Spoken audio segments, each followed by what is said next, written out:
sacred institutions. Bedroom eyes, they call them in a bygone day. Hello, and welcome to Physical Attraction, the show that explains physics, one chat-up line at a time. But for corrupting others to a life of carnal pleasures and lewd designs. A man whose erotic desires and libertine practices are used to titillate the unsuspecting and would stoop to any depth.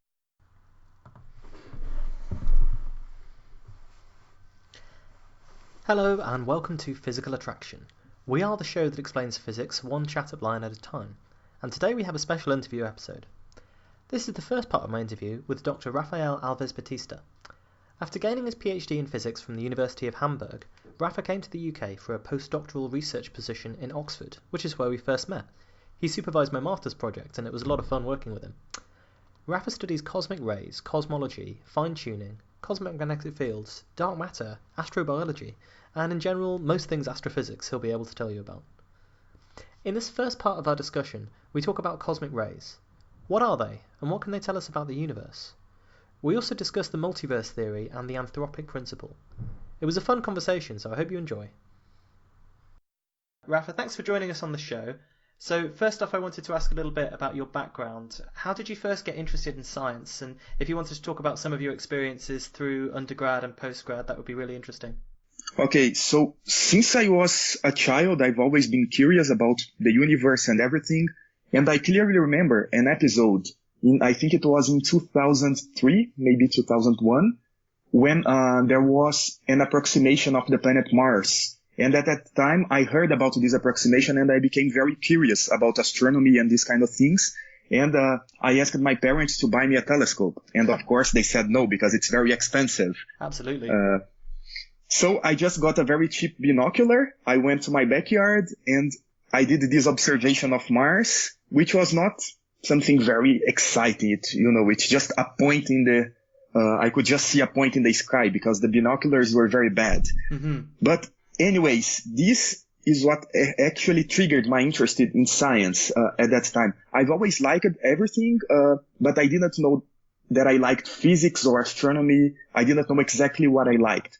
And after that, I started to read a lot more about astronomy and other related subjects, and I became interested in particle physics around 15, when I was 15 years old. And of course, naturally after that, I went to the university to study physics, and I ended up doing both things that I like the most, which is astrophysics and particle physics in a field that we call astroparticle physics. It studies small particles in space. That's the way I like to put it. Cosmic rays, neutrinos, gamma rays, every kind of particle that it's not just light, it's not purely astronomy, all kinds of particles that are in space. This includes also dark matter. So I think it would be good to start with the basics. So what is a cosmic ray? So it depends on who you ask this to.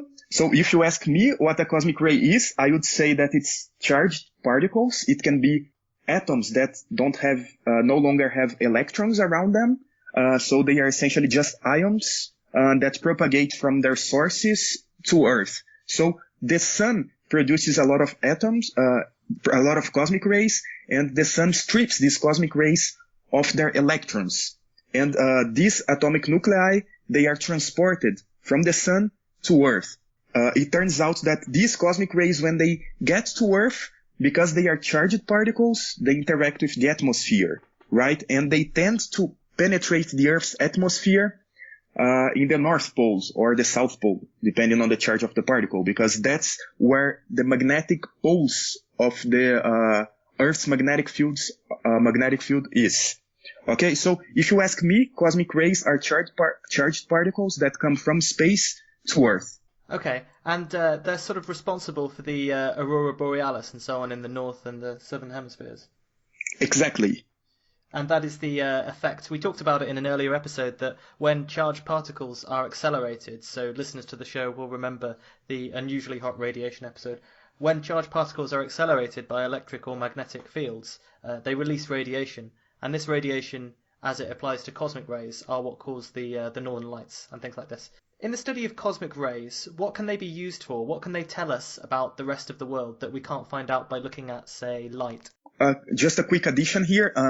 Actually, cosmic rays, they do emit radiation when they are in the presence of electric and magnetic fields. However, the auroras, or the northern and southern lights, they are actually the result of the interaction of the cosmic rays with the air, with the nitrogen in the atmosphere. So there is some kind of excitation and de-excitations of electrons in the atoms in the atmosphere, and those transitions, those electronic transitions, emit light.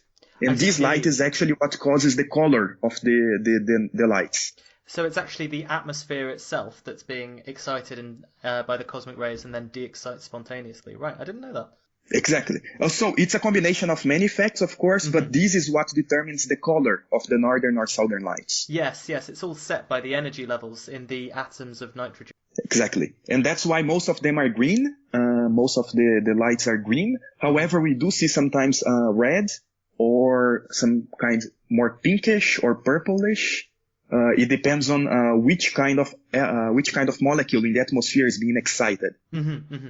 And I guess they're mostly green because obviously the atmosphere is mostly nitrogen, so it makes sense that that's the predominant excitation lines that you're seeing. Okay, that's good. Good to clarify that. So in terms of cosmic rays, we've talked about them being charged particles, so they're protons and antiprotons and so on that are coming from outer space, and they hit the atmosphere, they interact, and sometimes they produce a shower of secondary particles. But what is it that they can tell us about the universe that we can't find out by looking at, say, light or other parts of the electromagnetic spectrum? Okay, so let's start with light. Light, essentially, when it comes from a star to Earth, it's subject to whatever is in between us and the object that emitted this light. For instance, if we put some kind of dust or a nebula in between a star and Earth, the light from this star can be absorbed by this dust, and then the dust heats up, and then it emits radiation again. And this kind of process may happen many times, so that we don't effectively see the light emitted by the star, right? Because there is some kind of absorption process due to some stuff in between the source or the star and Earth. So that's a problem for light. Light gets absorbed. Scattered too. Scattered as well. Light gets absorbed and scattered.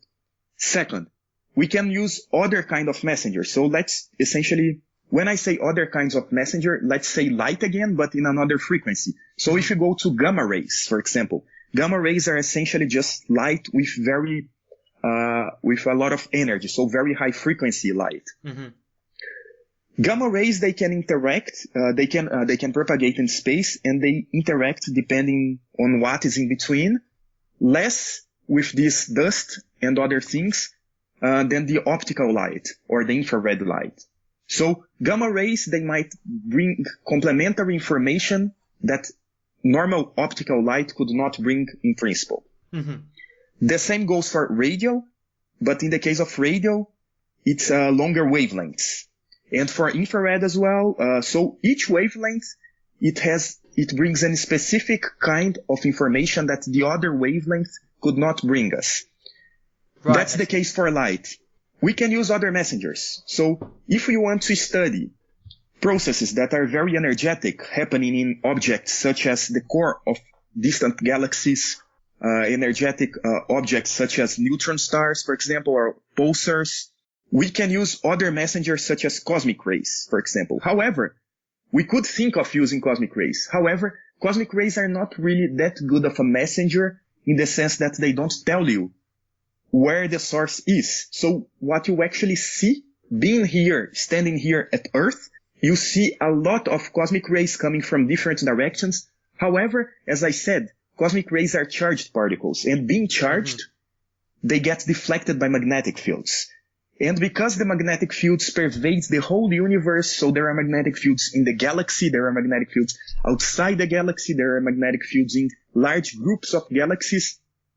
These magnetic fields, they deflect the direction of the cosmic rays that we would originally see. So we cannot actually do astronomy with cosmic rays, or at least at low energies. When I say low energies, is because when we go to higher energies, to what we call ultra high energy cosmic rays, because their energy is so big, so that's why ultra high energy, things change a little bit and their deflection in magnetic fields are not as large as in the case of low energy cosmic rays.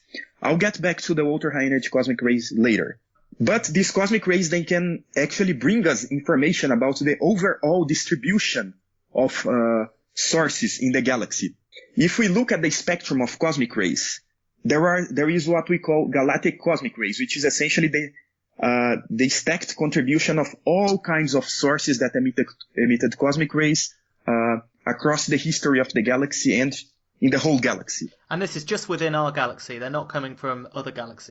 So now the important thing is, for each energy of cosmic rays, they come from a different place. Mm-hmm. When we talk about very low energy cosmic rays, when I say very low energy cosmic rays, I'm referring to cosmic rays with the energy of the order of 10 to the 9 electron volts, which is 1 giga electron volt. Mm-hmm. That energy is very small relatively small for a particle. And these particles, they come mostly from the sun. Mm-hmm. And even things that we call like solar winds, for example, which actually affects our communication systems like satellites. And it shows up in the plot of a lot of sci-fi movies as a big problem sometimes. You know, the solar flares are interrupting the communications. But it does really happen. It does really happen, yes. So we have this solar cycle, which is about 11 years. So every 11 years, the amount of cosmic rays released by the sun peaks or it has a dip. It depends. So, for example, recently we have been in one of these peaks and there was a lot of cosmic rays coming from the sun, and it actually interferes with our communication systems and satellites.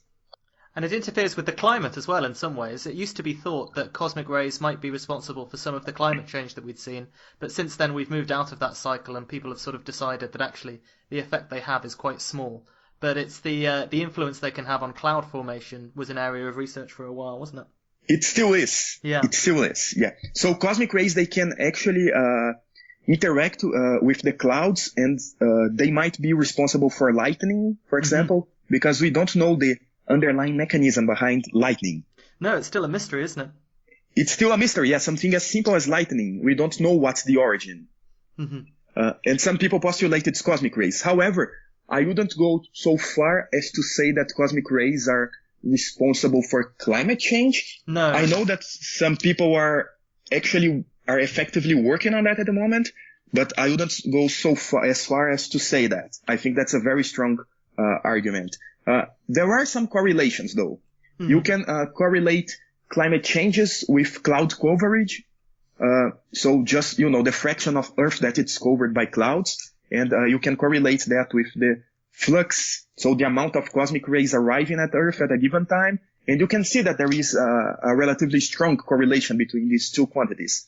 We should go back one step and go to the galactic cosmic rays. Yes. So what I call galactic cosmic rays are the cosmic rays that permeate the whole galaxy. It's the combined contribution of all sources, in particular supernova, which are dying stars, accelerated to high energies by dying stars, by supernovae, throughout the history of the galaxy and in the whole galaxy.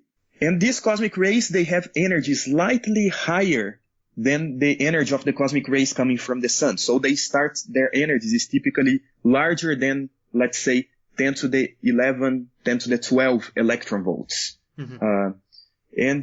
Electron volt is a unit that we always use for people who work in particle physics or astroparticle physics because it's very convenient. So 1 electron volt is the energy that you need to accelerate 1 electron over a distance of 1 meter. So it's a fairly simple definition.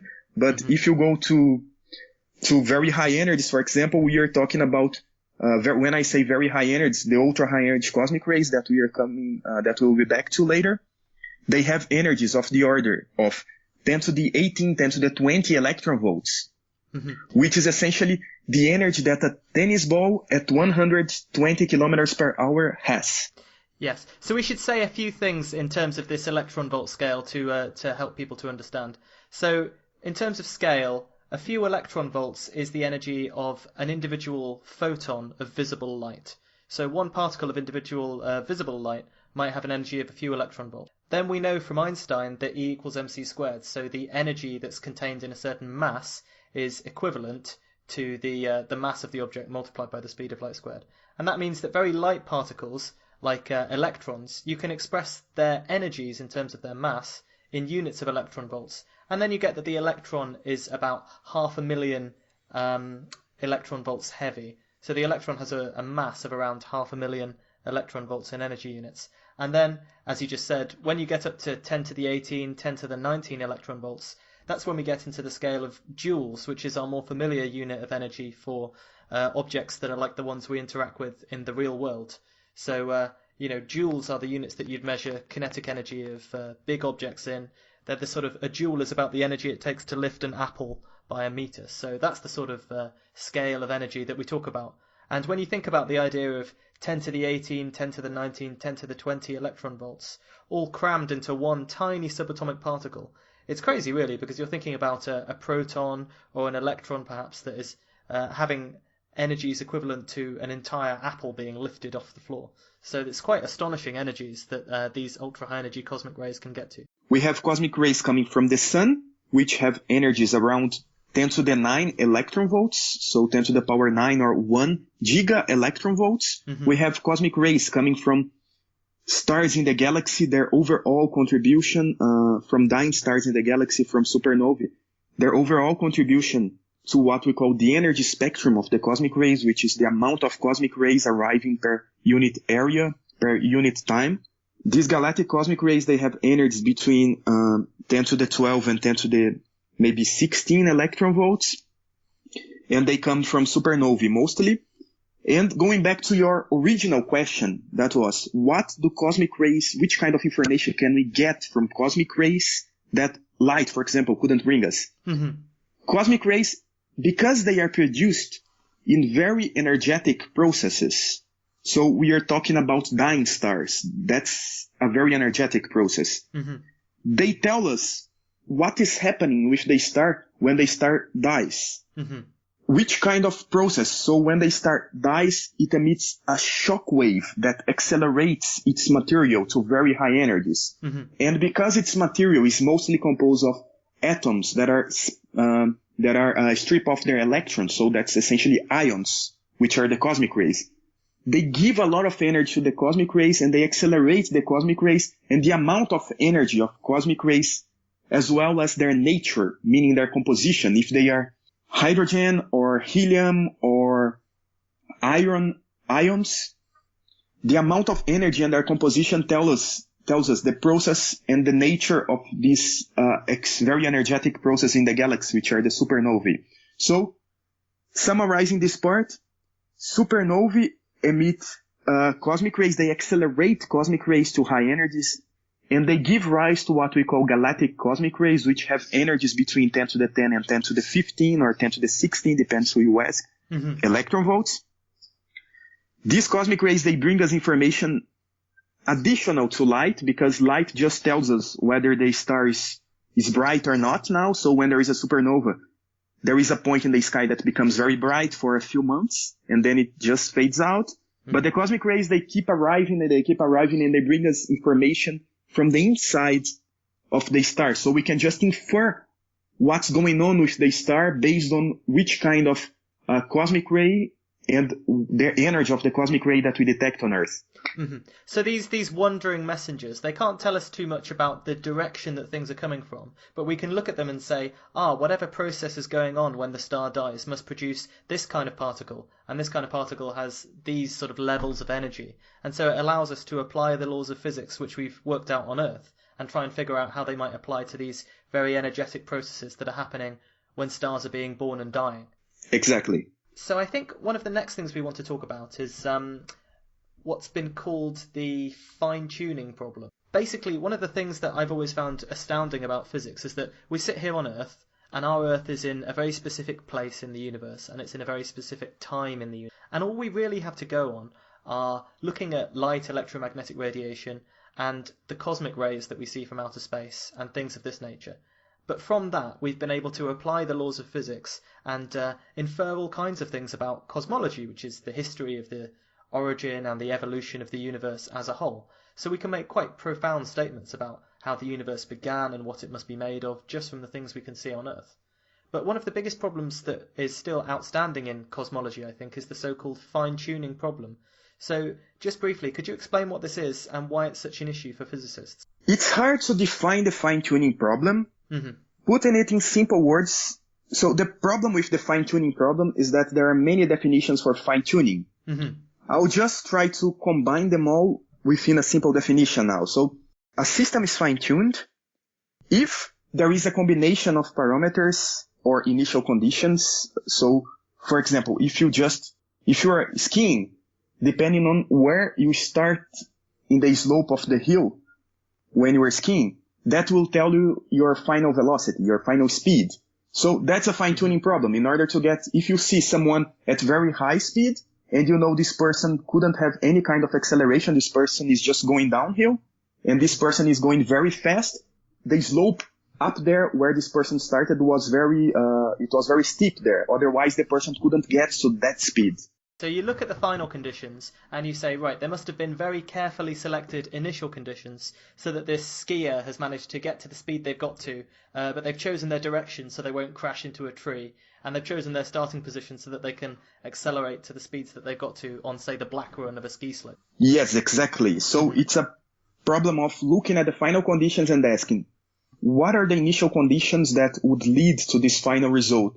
And why is the final result the way it is? Mm-hmm. As opposed to any other possible outcome. So in cosmology, I think what perhaps the popular idea of what the fine-tuning problem is that there seem to be lots of different parameters when we look out into the universe, and they seem to be quite finely set in the sense that if things were just a little bit different, it wouldn't be possible for life to exist, or it wouldn't be possible for the processes that happen in stars to happen. So an example, I guess, is one thing that people talk about is the ratio between the strength of electromagnetism and the strength of gravity. And the fact is that electromagnetism is much, much, much stronger than gravity. The difference between them is about 10 to the 36, I think, depending on how you measure it. And if gravity were perhaps comparable in strength to electromagnetism, we might not get the things we see in terms of things like chemistry, in terms of things like biology, that would allow life to exist. And so there's this question of what are these parameters that govern the universe, and how is it that they seem to be set in such a way that it does allow life to exist? And it's, as well as a physical problem, I think it's a philosophical problem as well. Yes, I think that's more of a philosophical problem than a physical problem, because some people, they just ignore fine-tunings, saying, okay, we see things the way they are right now, and what's the problem with that? Mm-hmm. Does it make sense to ask what would happen otherwise? Because we know this is a solution of whatever initial conditions happen, whatever happened in the early universe. We know we are here. So does it really make sense to ask these questions? That's sometimes related to what we call the entropic argument. So the entropic argument is essentially the argument, you ask this question: why is the universe such that we can be here, knowing that our current physical laws, our current laws of nature, if we change them just a little bit, if we change, for example, as you said, the electron to proton mass ratio and these kind of things, we would not be able to be here today. We know stars wouldn't form. We know we couldn't have water. Stars wouldn't form. We wouldn't have the solar system, and therefore we wouldn't have people. And therefore we couldn't be here asking this question. And a version of this entropic argument is the following: because we are here to ask this question, therefore we know that the laws of nature, among all the possibilities that could have happened, we know that things happen just the right way for us to be here. And that's an answer. Mm-hmm. So sometimes the entropic argument is used as a kind of observation. We take our own existence as observers, as human beings, maybe not as human beings, because we don't know if human being actually defines what an observer is. So I think that that's a very deep philosophical question, and you would have to define many other things first. You would have to define what an observer is. Yes. Do we count as an observer? We, conscious human beings? I would say so.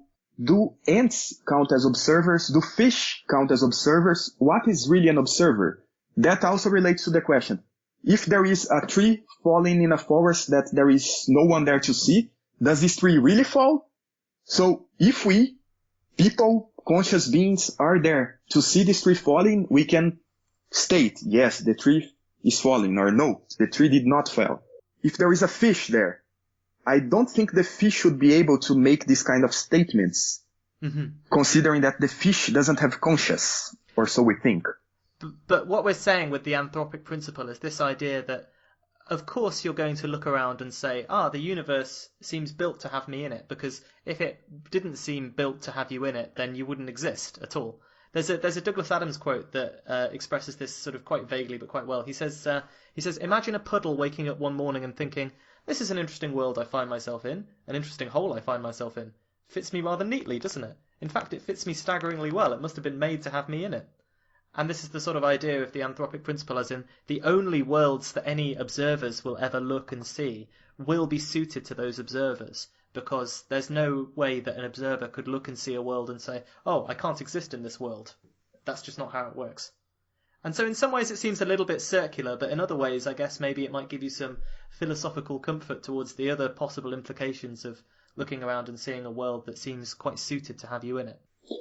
Yes, and that relates to another thing that people have been working on for some time is, for example, if we take inflation, for instance, inflation is the rapid period of expansion that the universe underwent right after the Big Bang. So before the universe was a trillionth of a trillionth of a trillionth of a hundredth of a second, there was this very fast period of expansion when the universe just grew exponentially. So it grew many, many orders of magnitude within just a tiny amount of time. That's what we call inflation.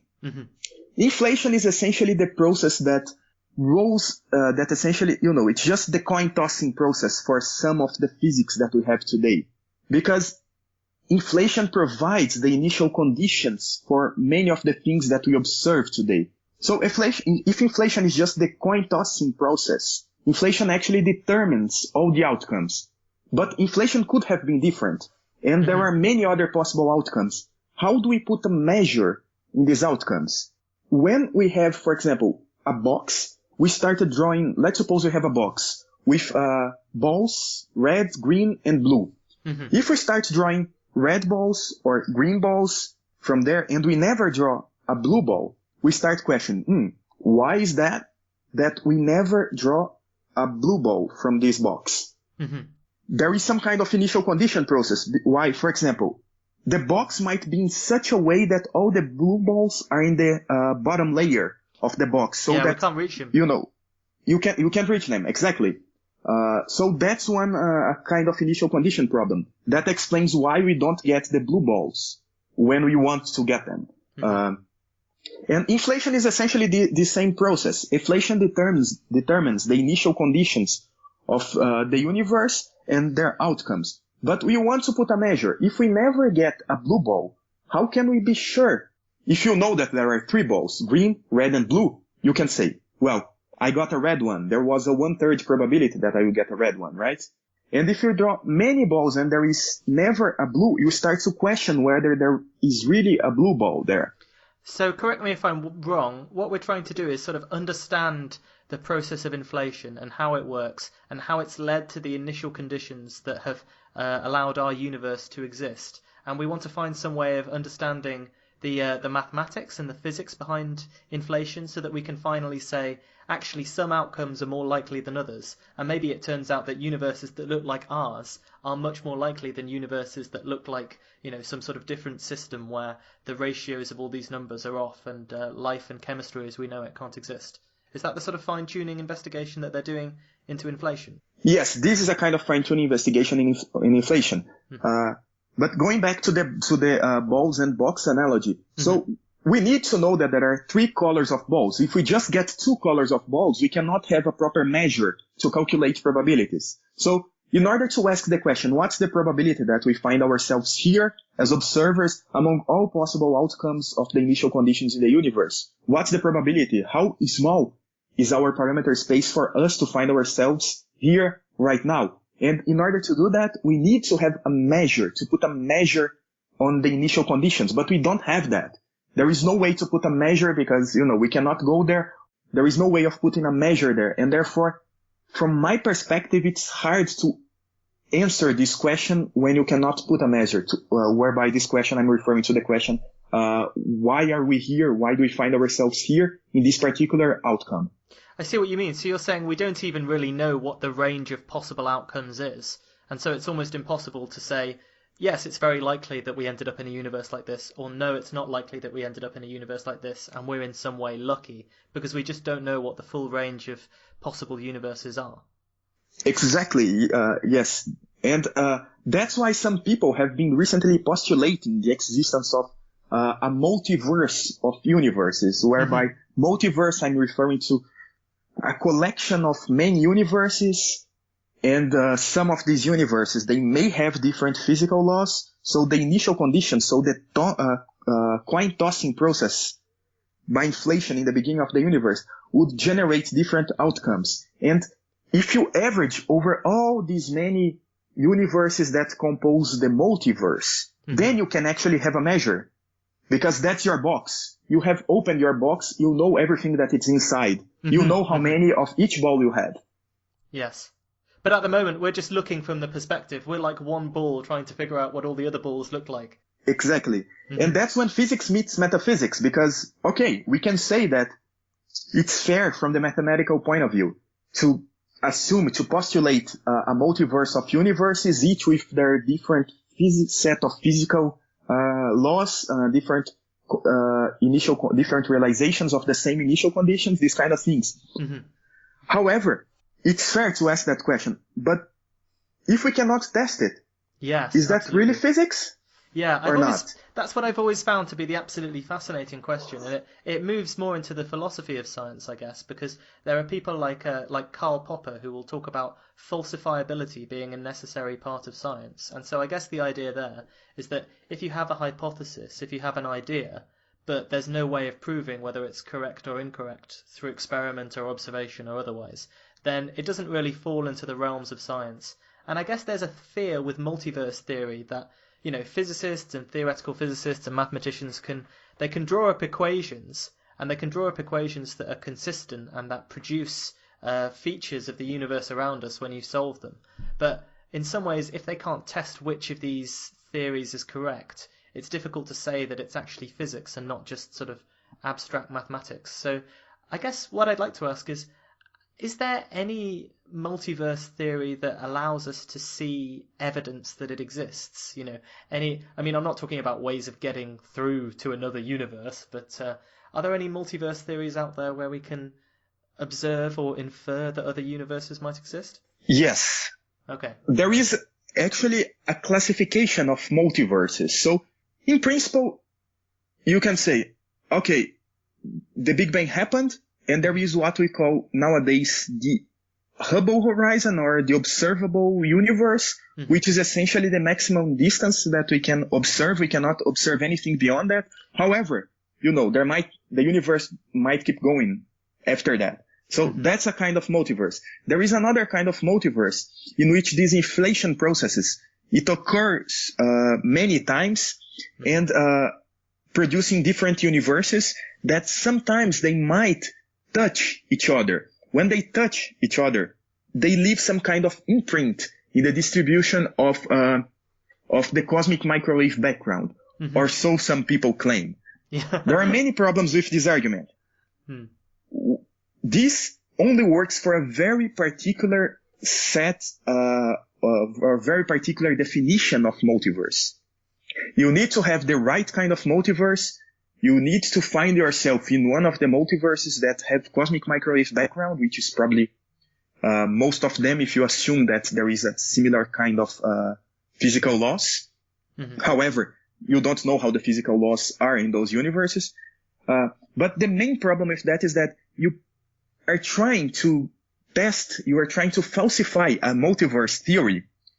But, if you observe some kind of anomaly in the distribution of the cosmic microwave background, and maybe I should go one step back and say that the cosmic microwave background is the relic of the Big Bang. So it's the radiation left by the Big Bang.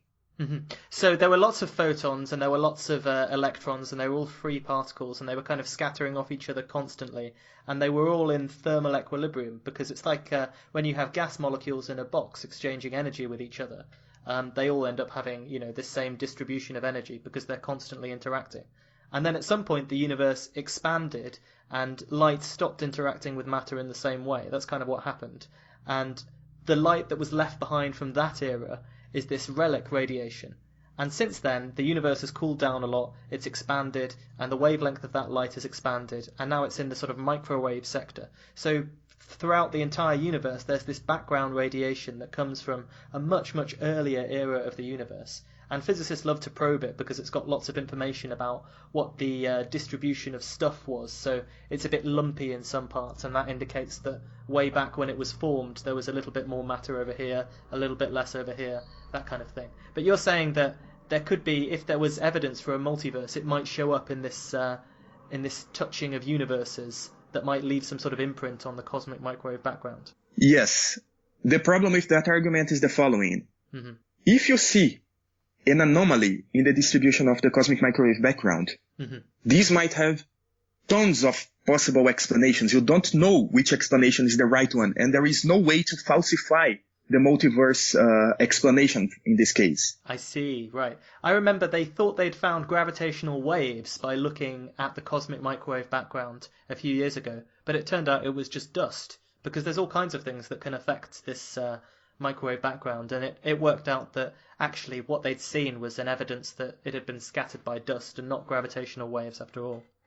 Yes, exactly. So there was some kind of the dust in our own galaxy was ill-modeled in there when they did the calculation, and there was actually more dust than they considered, and their signature, their gravitational wave result was actually the dust in our own galaxy as opposed to the primordial gravitational waves that was left from the Big Bang. Yeah, like finding a smudge on your lens and mistaking it for a new planet, right? Yes. Yeah. Perfect example. It's so I mean, in some ways, you can't blame these people too much because it's very tricky. I guess we're sort of biased towards looking for multiverse theories that might be observable in our world. Because if you come up with a theory and say, oh, but there's no way to prove this is right, then, no Nobel Prize for you, right? Yeah, but the multiverse, the observation of gravitational waves doesn't necessarily relate to the multiverse. No. I'm just using it as an example to say that, lots of things can leave their fingerprints on this cosmic microwave background. And we don't necessarily know if it's evidence of a multiverse or evidence of something else going on. Yes, that's right. So that's the end of the first part of my conversation with Dr. Alves-Batista. If you're interested and want to find out more, visit his website at www.8rafael.com. That's www.8rafael.com. Or follow him on Twitter at 8rafael. He's appeared on several other shows, and you can find out more about his research publications there as well. We'll be airing the second part in a few weeks. Now for the housekeeping. Don't forget to follow us on Twitter at PhysicsPod. Visit the website at www.physicspodcast.com, where you can leave reviews, comments, or listener questions for our upcoming much-promised Listener Questions episode. If you tell just one other person about the show, in a few dozen shows I will have trillions of listeners. My wealth and power will know no bounds, and I will be able to reward you mightily for being loyal listeners. Until next time, be kind to each other.